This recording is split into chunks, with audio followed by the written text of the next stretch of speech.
Okay, a beam of particles contains neutrons, protons, and electrons, denoted by N, P, and E. The beam is passed between charged plates. Okay, so positive, we have positive, and we have negative.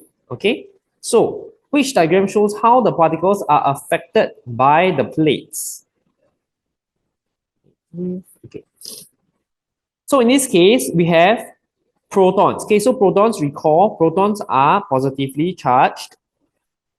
Oops, okay, and then electrons are negatively charged. Okay, so positive will be attracted to negative, negative attracted to positive. So in this case, we can already eliminate options A and options D, right? Because in option A, the neutrons actually attracted, which is not the case. Okay, and in this case, proton attracted to positive. So positive not usually not attracted. It is never attracted to the positive. Okay, so these two are out. So let's just leave B and C. So we need to recall the mass of electron, okay, or the relative mass.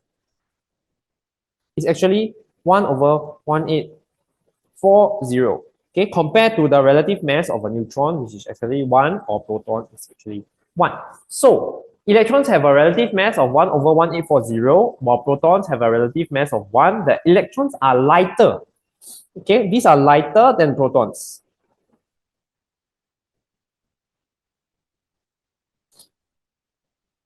And will be deflected more.